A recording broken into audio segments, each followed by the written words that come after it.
path of dhyan is a process of finding out the real truth about yourself, who you are, what you are. When you do find it in the state of samadhi, you realize that all the knowledge that you had gathered at your mind level was all illusion. But it does not look illusion. It does not seem illusion until the reality springs up from within, which was hidden for all these years. The process of discovering your inner self is a slow, arduous process. That's only because the lies in our mind, the illusions in our mind have been so immense, and it's tough. It's tough to break away from it. Whatever you can observe, it cannot be that. If you observe a pen, you cannot be a pen. So how come if you can observe your body and you're not saying that I'm not the body? The observation is a process of separation. Your mind, you can visualize it within the moods of your minds, the thoughts. So ultimately, when you really go into the deeper observation, you realize that you are the Atma. You are that empty space. You are that infinite energy, all combined, and has a capacity to observe the mind. But at that point, the realization is a better word than observation of the Atma itself, because you cannot break away from Atma, because that's what you are. But what happened to all the so-called facts you had stored within your mind, where you had identified yourself with those attributes that you are a doctor, you are a patient, you are a businessman, you are an engineer, you are a husband, you are a wife, all those things, what happened to those? They remained within the mind. They were the imaginations of the mind. Mind is blind. Mind has no power of its own. The power of the mind comes from the consciousness, and mind thinks that it is the king and it has all the powers of the world. If the plug gets pulled from the mind, mind is useless. And that's exactly what happens in a state of samadhi.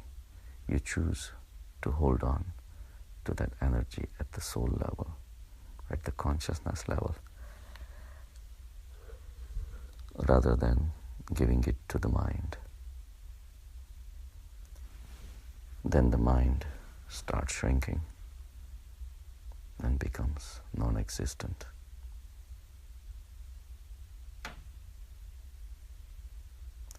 The mind is all full of beliefs, thoughts, ideas.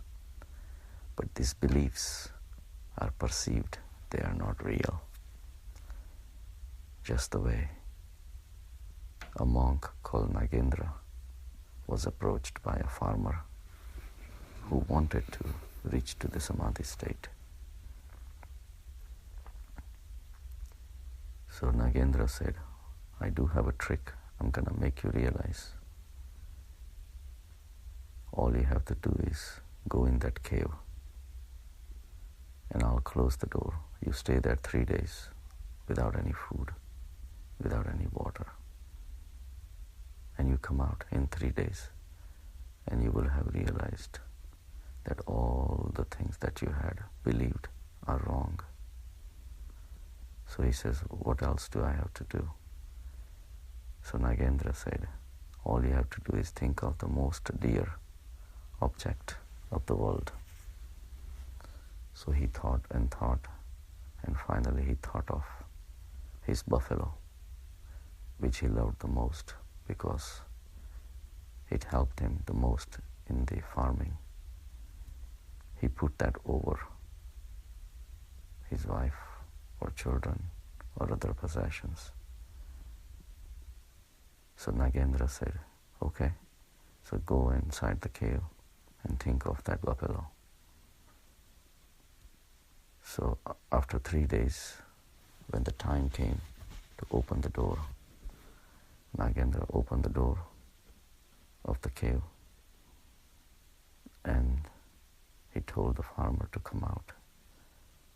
Farmer said, I cannot come out. My horns are too big. They are coming in the way for me to get out of the cave. In 3 days of continuous contemplating on the buffalo, he became the buffalo. Same way, our beliefs are because of the repetitiveness of our exposure to the same roles. I'm a doctor, I'm a man, I'm a woman. All these are repetitive exposures with the stimulations coming from the society, and this becomes the beliefs. And the beliefs are very weak compared to the power of your inner consciousness. If your mother was replaced at the time of birth by another woman, you will grow up with that woman to call that woman your mother. Now this is the strongest relationship that can happen in the sansar, is the mother and child, and even that is a trick. So repetitive exposure to anything, and you start believing that that is you or that is yours. And the same thing, because your soul has adopted this body,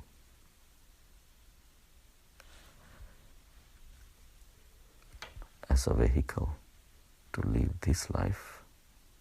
When the body is born, you call it a birth. When the body is dead, you call it a death. But we never realize it's not a sudden process. It's a gradual process. And there is a continuous change of the body. But we, in our illusion, we call ourselves our body. But again, remember, you were 5-year-old, 15 years old, 25-year-old. All those things, the phases of the body were changing. And all along you kept on thinking that you were that, which was a total illusion. If you were that, then how come you are changing all the time? So your beliefs are very shaky, and yet they are deeply rooted in our psyche. So we can never come out of it until they actually find out the real truth. The real truth is that you are the inner consciousness, which you actually experience it. And that knowledge does not have to come from anywhere else. It does not need outside influence or outside stimulation to be reminded that you are that. So find your own truth, go within, then you will realize the meaning of this lecture or a talk. The separation between your soul and your mind has to happen. And the mind is the seat of all the illusions. It is a shame that we have given so much power to the mind. Mind was supposed to be our slave, and just let us act in this world for the continuation of the species. But mind has taken over. Mind has become the boss. And we are catering to the whims of the mind. It's only because we don't know who we are. But once we do, then mind becomes your servant. You realize the futilities of all the race, the running that you are doing.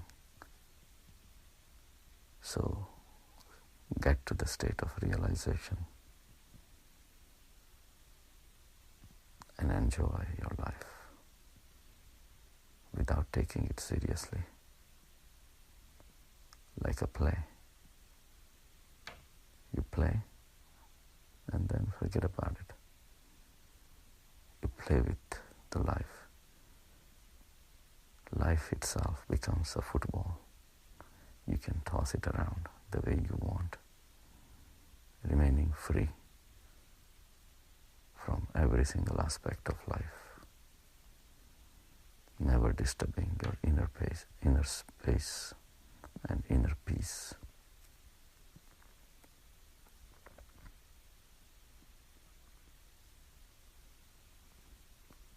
And all this is my truth. For your truth, you have to find your own truth. And that's the dhyan. Have a good day.